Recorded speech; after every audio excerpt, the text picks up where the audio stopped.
There's a version of you that never sleeps in, never skips training, never wastes time. There's a version of you who never fails. It is waiting for you. Genuinely ask yourself a question, you at home.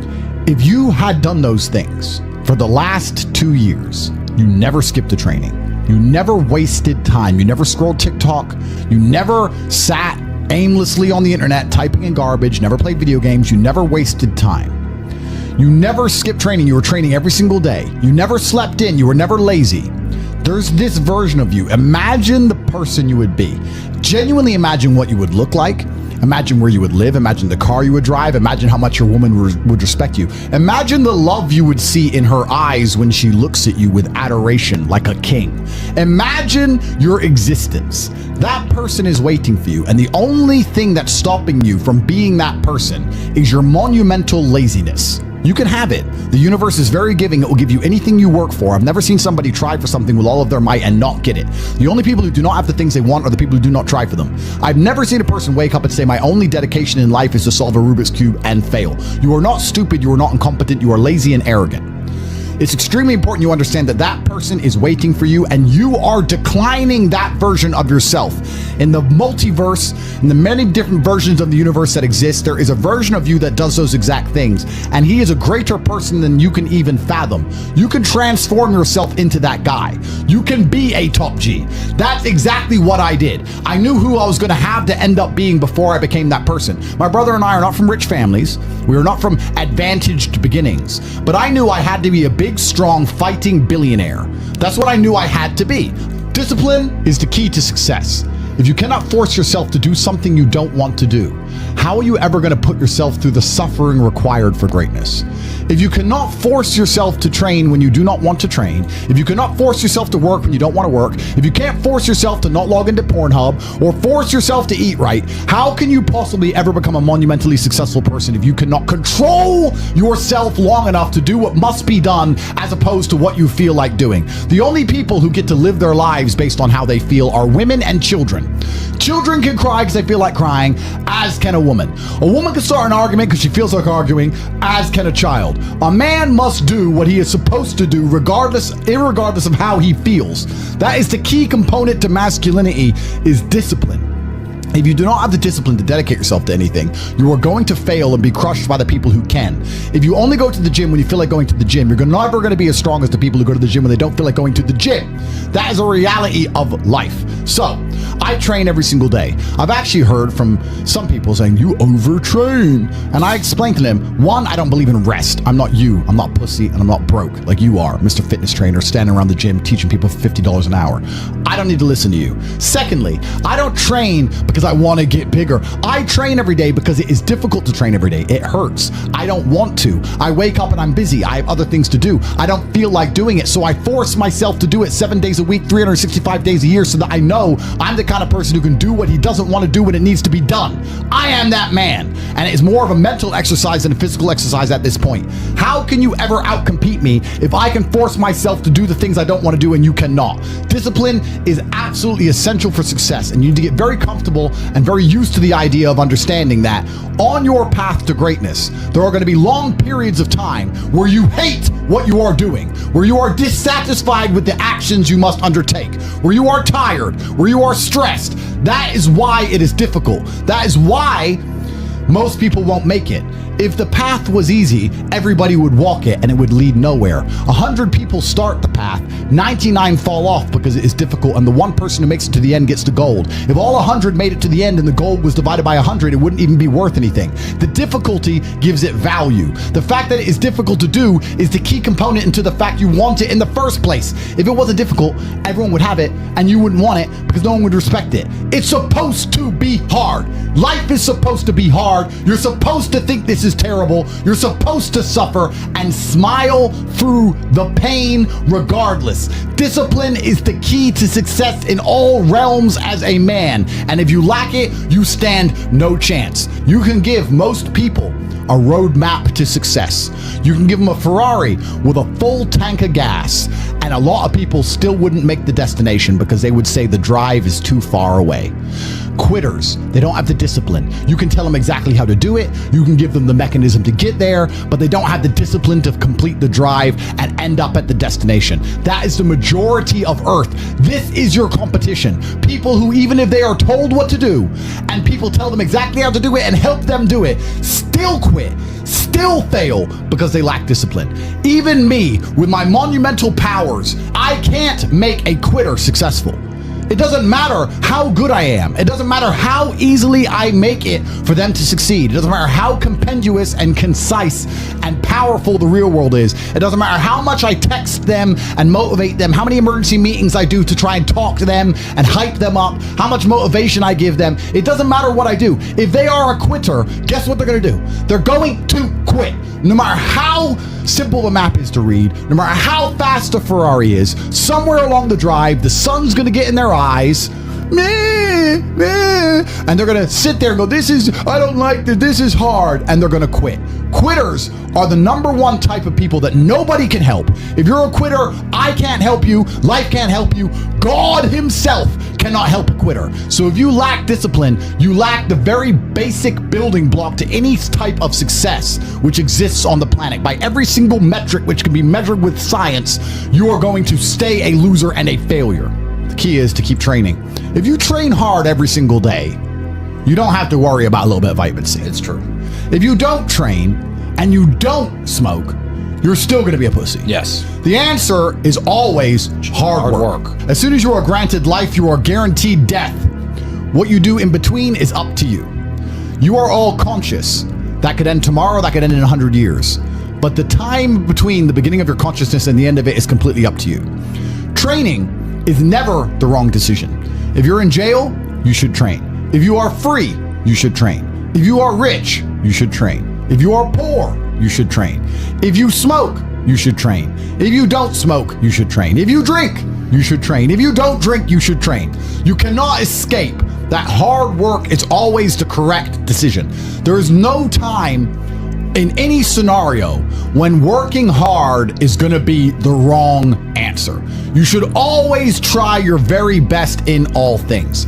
I will smoke 10 cigars a day and beat the shit out of you because I train harder than you can possibly fathom. Pain is an extremely important part of the equation. Pain is the elixir of success. When people say this bad thing happened to me and I'm suffering, I say good. It is pain which is required. It's one of the elements in the chemical reaction. If a chemical reaction requires 5 particular distinct compounds and you have 4 and you're missing 1, it simply doesn't work.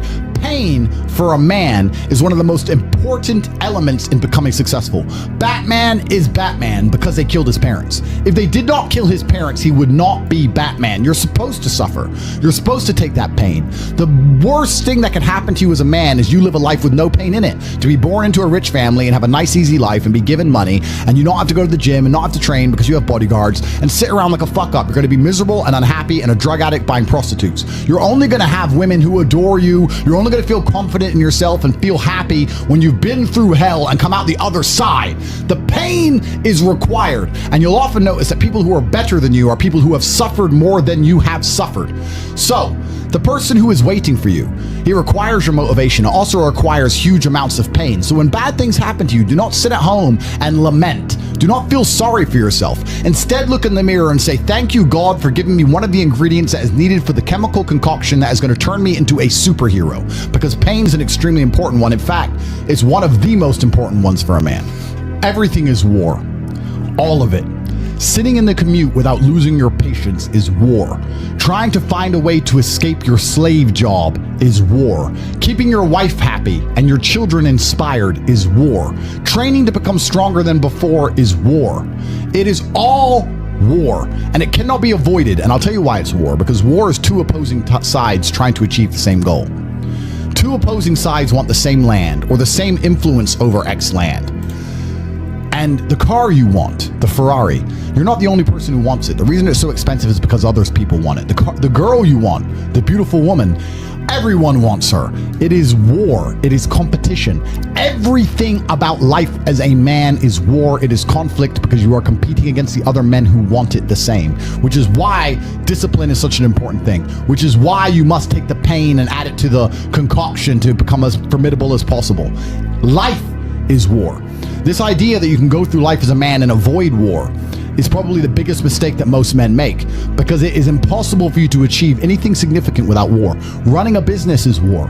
Running a hotel, running a restaurant, running an online company, it's war. Training is war. Life as a man is war. You need to wake up and view it exactly as what it is. Everything I want, other people want. Everything I desire, other men are trying to get. This is a war and I must outcompete them. That is the best possible mental model you can have. Even in jail, it was a war for who could stay most calm, a war who could control their mind the best, a war for who could suffer the least. That is war. I was surrounded by people who lost their minds and I refused. It was a battle and I was successful. Life in and of itself as a man is a never-ending struggle and a never-ending battle. It is the constant of the human condition. Evolution requires pain. While others complain that they do not feel happy enough, I'm happy I'm struggling. I don't want to be happy. I want to be great. This is the beauty of life as a man. Do you understand? I don't care. I'm happy to be struggling. I wanted to fight. You wanted to win. I wanted to fight. That's the difference. You're concerned with winning. I wanted to just fight. And we're fighting. That is the beauty of life as a man, to be great. If you concern yourself only with being happy, you are once again acting like a female or a child.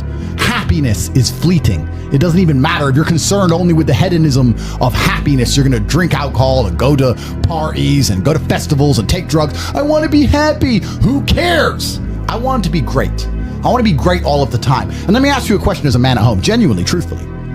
Would you rather be a loser who's always smiling, a happy loser, or would you rather be a stressed winner? Because I'll tell you something about winners. Most of them are stressed. We are stressed. We're stressed. Putin is stressed. Genghis Khan was stressed when his messenger turned up after a 4-week ride with updates from the battlefront of Iran. I'm sure he was stressed by what he read. Even if it was very good, even if it all looked fantastic, he started to feel stressed. Okay, well now maybe I need to go to Iran. How long is it going to take me to get there? Maybe we need to send more horses. Maybe we need to colonize Iran. He felt stress because the beauty of life as a man is to be great. So you have to sit here and ask yourself, do you want to be a happy loser that's insignificant? Nobody knows you exist. Women don't respect you. Men don't respect you. Nobody cares if you live or die, but you get to smile all the time. Or do you want to be one of the most important people on the planet with a little bit of stress? I am brilliant because I've decided to be brilliant. And if I have to sacrifice happiness to be brilliant, then that's fine. You know what the great thing about it is? You know it's amazing what God gives, how the whole world becomes full circle? If you stop caring about being happy and you start caring instead about being great, guess what you end up being? Great. Along with great.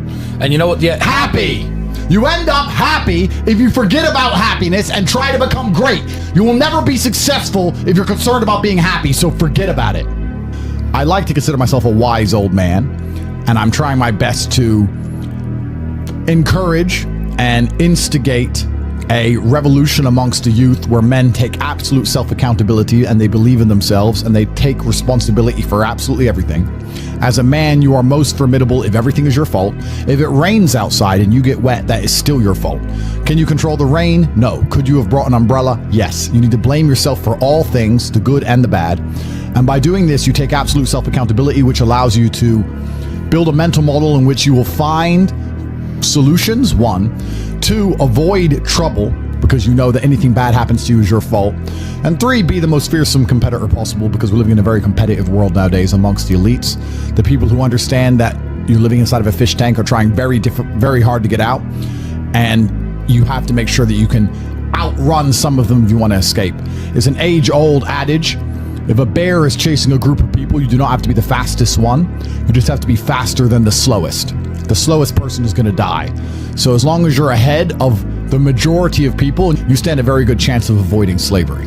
Being a powerful man isn't always about furious anger and instilling fear.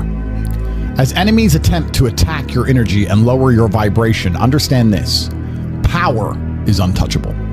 Power may notice, but it doesn't care. Sometimes power is simply not giving a fuck. Being a powerful man isn't always about furious anger and instilling fear, meaning sometimes it is. You need to retain the capability to instill fear with furious anger. A man who cannot do that is not a man. It is one of the cards you need to have in your deck. However, more often than not, when you're in a true position of power, you will play the alternate card, which I'm describing here, as simply not caring. How can you not give a fuck about things? So I'll tell you how. If you're filthy rich and you have a strong network of people around you who you trust, and you have a good family, and you have beautiful children, you have women who love you, and you have beautiful supercars, you live with your best friends in a compound, you have armed guards, and you're proud of yourself, and you're strong, and you train hard every day, and you're monumentally successful, and all of your dreams come true, and if you want something, you can instantly snap it up. You want a Pagani, you want a Bugatti, you want a $25 million apartment, anything you want, you buy. It's very easy to not give a shit about the opinions of people who don't have one fraction of your success. And what these people are trying to do is drag me, I'm using me as an example, but we can also use it for you. When you have true power, they're trying to drag you down. They're not trying to elevate themselves. They're trying to drag you down, which is a very different thing. Because it's amazing how God rewards those who are trying to build and create and elevate, and how it punishes those who are simply trying to destroy and be spiteful and negative. And these people are going to dedicate hours and hours and millions of hours of their life towards a certain cause to try and drag people down who they cannot affect because they're already too powerful and too large. And they're wasting their own human experience, and they're not progressing or advancing themselves in any way. They will stay brokies, and we will stay rich forever. So the lesson here is that you need to get to a position where ignoring people is a move in which you're guaranteed success. You can ignore people completely and they are benefiting you. And that comes from a position of power. And I think a lot of you at home right now, you may not be in our position, but if you're already working hard, you're already going to the gym, you're already training, you make sure that you're getting as much muscles as possible, as much money as possible, you're dedicated, you don't sleep in, you don't waste your time, you don't smoke weed, you don't play video games, you're focused on trying to become fantastic as a person. You can just ignore that girl. That girl who broke your heart or cheated on you, just ignore her. The most powerful move you can make is ignore her. Yeah, you could yell at her. Yeah, you could try and make her scared of you, blah, blah, right? That's not going to work.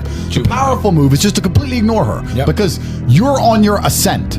She is likely on her descent. She likely has no intention of improving herself, no intention of becoming richer, no intention of becoming better looking. Time is against her. As she gets older, she's going to lose her looks. You're going to continue your ascent, and she's going to have to watch you for the rest of her life be the man that she could have been with that she's no longer good enough for. The best thing you can do is simply ignore her. That is the powerful move. And it's the same with also men. It's not even a gendered argument. There's men who want to be your friends right now, who wanted to be your friend, and they did something wrong to you. And if you're on the right path doing the right things, karma, God, the universe, whatever you want to call it, is going to teach them a lesson for simply failing to be a good person to you while they had the chance. But when you have a whole bunch of money, you take care of the people you love. And that's the masculine prerogative. And even my brother and I, anyone who's been loyal to us, who's on our team, we monumentally reward. And everyone who ever displayed cowardice or sold us out or made mistakes massively regrets it because they see how well we treat the people who are close to us. If you lack somewhere, excel somewhere else. Counter your weaknesses by honing other capabilities. If you're ugly, become filthy rich. If you're poor, be as strong as an ox. Life is unfair. The primary focus of your energies is to balance the books. And there's two different ways you could interpret that. You can, obviously, increase the attributes that you are lacking. If you have the ability to train, because a lot of people don't. Some people are born without arms and legs, but you, with 2 arms and 2 legs, are sitting at home jerking off the Pornhub, flabby and fat.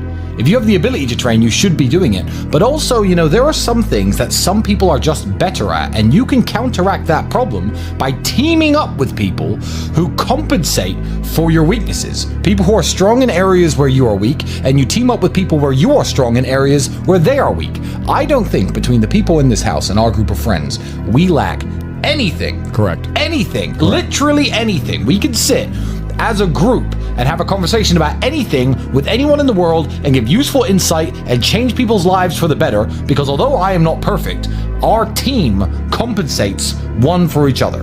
And that's the point of brotherhood. So excel in one area if you lack in others. I have people say to me, Andrew, I'm short. What do I do? I'm short. Okay, God made you short. Fine. Good.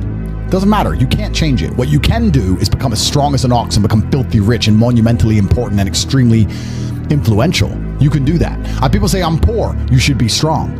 Oh, I'm strong, but I don't have any money. Okay, then teach others to be strong. Yes. There's always a way you can take your advantages and use them. And by teaming up with other men, other people, you can build a team in which there are no weaknesses. So if you have a disadvantage, you also have somewhere God has given you a distinct advantage over others. And it is your duty to excel in that realm. It is your duty to become so monumentally influential and powerful within that specific criteria in which you have the capability to be brilliant, that your weaknesses no longer appear because they can be simply overshadowed by your network or overshadowed by your absolute competence. By constructing the correct mindset, you can be in the exact same scenario you're currently in, living the exact same life with a different mental model in which you view the world, and you will not only feel more powerful, you will be more powerful, you'll achieve more amazing things, you will be greater, you will be happier with the same car, the same woman, the same house, the same income, the same everything, but your mind changes the lens in which you view the world. Lenses change things. Rose-tinted glasses, perhaps dark glasses. You can put glasses on, change the lens, and you can view the world differently by changing how your mind is constructed and put together and the way you view the world. That is the point of mental Aikido.